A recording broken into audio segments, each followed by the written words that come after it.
Hello, you wonderful people, and welcome to another episode of Crime Centric. This being a show where we talk about crime dramas that I watch. For today's episode, I'm going to talk about the latest episode of the Blacklist. A lot of interesting things went down in this episode, so let's break them down. First and foremost, you have this, we find out, which family has the flash drive. It's, the Grimms. Interesting enough, the dad is the actor who played Freeze, Mr. Freeze in Gotham. I feel like there's something else I know him from that's in the back of my head. I just can't remember what it was. I feel like it might have been something more recent, but nevertheless, it's kind of a crappy situation they're in. Like, basically, he found the flash drive and he sent it to a friend, Sam, to examine it. That said friend gets a visit from the Secret Service, in particular that agent Sandquist, who came and visited the Grimm's family specifically, and it's like, oh, that doesn't look good. But John came there and he saw him because his friend had cracked the file and it's like, oh, this is about some attack against the U.S. It's even interesting because Sandquist was like, the guy, like Sam asked him, is like, why are you doing this? And he's like, I'm doing this because I love my country. So it's like, it immediately kind of plays that thing of like, so to me, I thought, I was like, oh, like this is meant to be some situation of like, they're trying to wipe the board clean of certain people so that they can bring the country back into like fill the ranks of bad people. Like I thought it was like a cabal situation, but I think it's meant to be a situation of bolstering I don't know. I think it's, I don't know. Maybe it's supposed to be a situation of once everything's kind of done, I don't know, maybe like strengthen the country's values or something like that, whereas kind of like we center around this, like, I guess it's like it takes a terrorist attack to bring people together. I guess that's kind of like 9/11 did. I think maybe that's what they're aiming for potentially. I have no idea. No one knows why they're doing anything that they're doing. Obviously, John goes off, he runs off with his family, and now it's in that situation of like, he has the flash drive. Well, he had actually given it to someone, but now it turns into a race against time of like Anna and Sandquist trying to find the Grimm family before the FBI does, and it turns into that. I love it when Anna confronts us like, oh, what's your interest in the Grimm family? And he's like, I love Cooper being like, all right, let's cut the bullshit. I know what this is all about. I know you have this attack plan. I know you're after that dossier. The fact of the matter is, she's like, I'll have your job for this. And he's like, maybe you will, but maybe not before I end up exposing you. And she's like, the fact is, I'm going to shut you down. And he's like, I'd love to see you try. Like, I love it when when Cooper gets all like badass like that. It's like, yeah. It's like, it's too late. Ain't no point of like playing coy. She knows what's up. So now ain't no point. It's like I said, it's just a race against the clock. Fortunately, they were able to get to John beforehand, him and his family. But sadly, it turns into a situation of, Sandquist and the other Secret Service agents show up, and now it's like turns into a gunfight.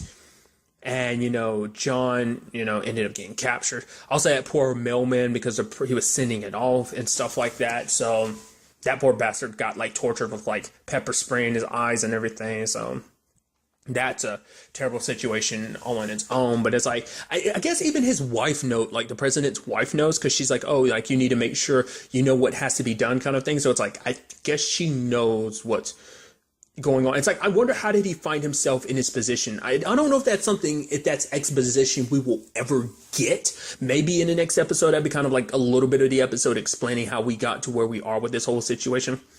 I don't know, but it is interesting. Like, Grimm found the flash drive ahead of time, like he retrieved it, but I guess it makes me wonder, did he actually have it? Well, no, because they were torturing him and everything, so they would have found it on. So, like, when they were going through all the mail and stuff like that, he had it the entire time. He was just hiding it because he knew how important this was. It's like, no, this is like, this is an attack on his country, and he's trying to do the right thing, and he ended up dying for it, though. But he made sure to give it to Liz before he died, And now it becomes a situation of, oh, we know what's going on. Apparently, it's a plot so the president can kill himself, which kind of goes back to me being like, why? Everyone's wondering why. It's kind of interesting because Reddington was like, oh yeah, like Diaz has got to be behind all this. Everyone's like, what? The president? No. But it took around looking through like checking the burner phones and stuff like that, and he hears a conversation between Anna McMahon and the president, and hearing the recording, like Harold recognizes the president's voice. So the moment the president's back is turned, he turns back, Harold already left, showing that, hey, Reddington was right with the whole situation. But the question once again is like, why? And like I brought up before, that's the only thing I can assume, because even Reddington was throwing it out there. It's like, maybe like they found out about like him kind of buying his way to the top in his position and stuff like that that maybe like the walls are closing in, but I doubt that's the case. It has to be that, especially once again to the question that Sanquist had of like, oh, I love my country. So trying to bolster the U.S.'s ranks and kind of, like I said, make everyone kind of come together against some common enemy, kind of make people kind of move in unison.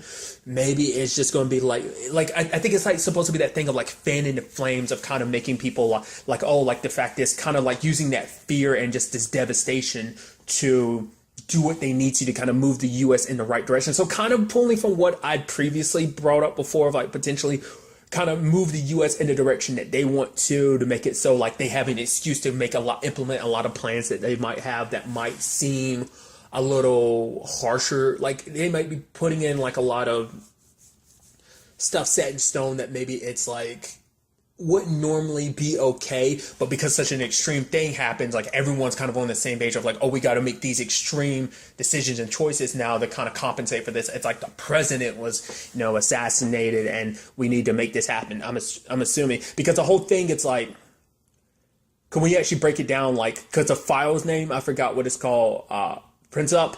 It's essentially connected to the I think it was like, in particular, it's the name of the family, the dude who assassinated Ferdinand that basically led to World War I. So it seems like I said, it's just kind of like a move in the direction of like, oh, we have all these enemies, and like to kind of get the entire country behind us making these moves against our enemies, we need to start a war to kind of, they need to justify starting a war. And it's like, our president was killed. So I'm thinking that's what this is all about.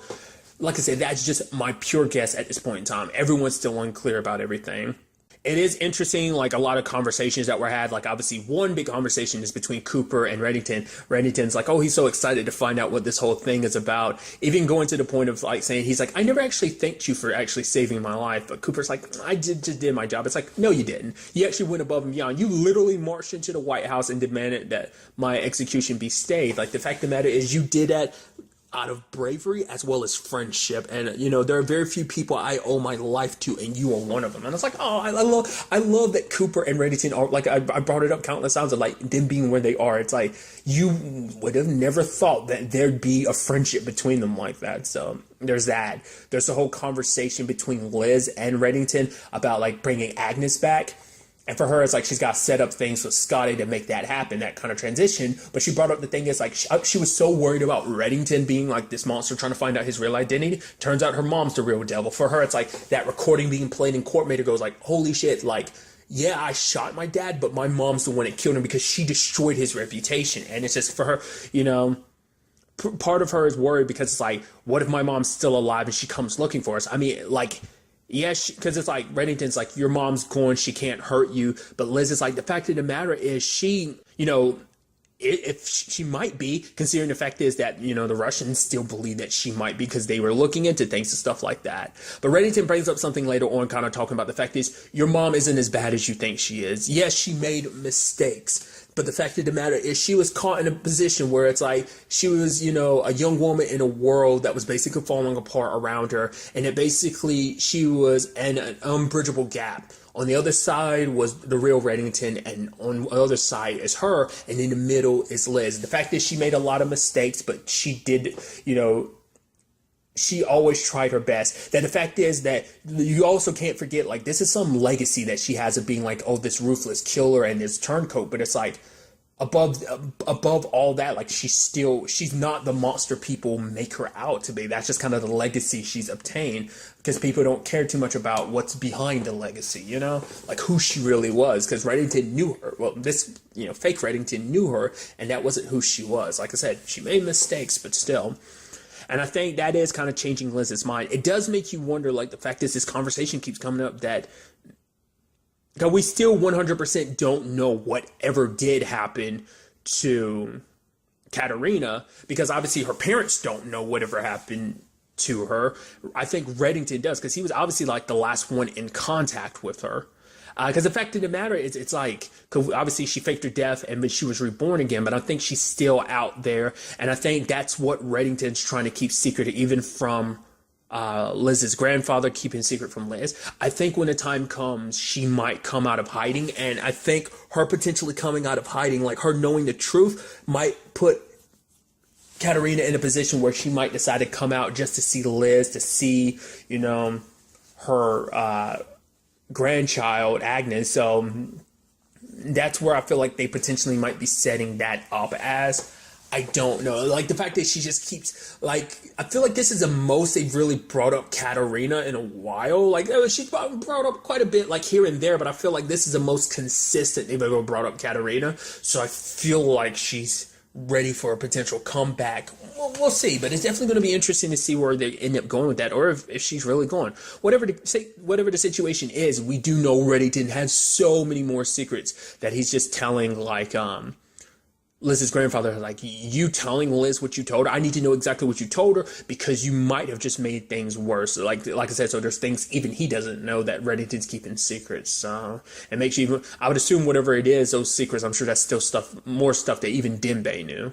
I'm surprised with things kind of playing out the way they did. He never told her everything, or maybe, I mean, I'd assume Reddington would have told Dembe everything, but maybe even there's stuff even Dembe doesn't know. The fact is he didn't say anything to Liz beforehand. Maybe it's because, well, it's kind of out there now, so Dembe has no choice but to know.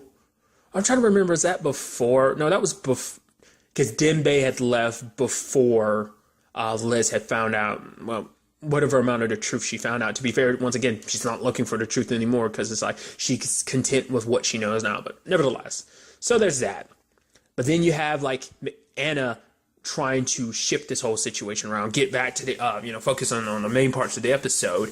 And basically the whole point is to frame Reddington. Because, like, the whole point was, like, as I thought, like, trying to frame the third estate for everything. Even Reddington kind of figured that out. But it's like, it's too late for that with everybody knowing what they know and the dossier being in play. So Anna, before that information can be released, gets the task force arrested. It's like, oh, you killed those Secret Service agents. Oh, we got footage of that. And so kind of painting them in a bad light. So the task force is getting arrested.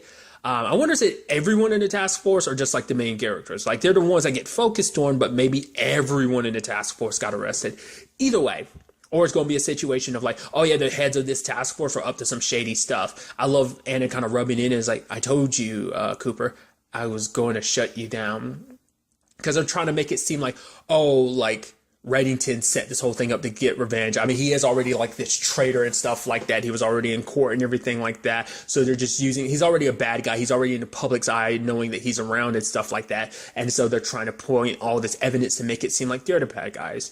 Liz wasn't arrested, but she is trying to do something, which Reddington was like, don't, but it's going to be interesting to see where all this takes us. Do note that next week's episode is the season finale. I am so fascinated to see how this will all play out, finally understanding what exactly it is that the president and like what this whole situation is. Am I right? Am I kind of in a ballpark? Am I completely wrong? I'm so curious to find out what this whole conspiracy is about. Are things going to end in a nice sense? I don't know. Like, I don't know if things are all going to work out, because there's probably going to be a situation of like it's going to leave on a cliffhanger. In what regards? Whether it's going to be like, oh, the plan goes through and things kind of get bad. Maybe even the task force entirely has to be on the run, because it's like, Reddington is helping them, and all together they have to work together to clear their names or something. So it might be a thing of like, yeah, they lose at the end of the season when they're so close to winning. Like I said, we will have to wait and see. Because something else to note too is like Anna had Senquist make up that lie about like, oh yeah, we got the dossier, because it's like, if we didn't do this, he would have cold feet. The president would, which is interesting. I guess for him, it's like, oh, we can't go through everything, but it's kind of like, well, their backs would be against the wall, so they'd have no choice. So maybe he'd be scared to do it, because it's like, well, if I did it, I'd be dying for nothing, because we're going to be found out anyway. So I'm assuming that's probably the main reason why they didn't want to tell him. But like I said, we'll ultimately have to wait and see. But really, that's all I want to talk about in this episode. Till the next time we meet, be happy, be safe, love life to the fullest, and enjoy it. Good day and goodbye.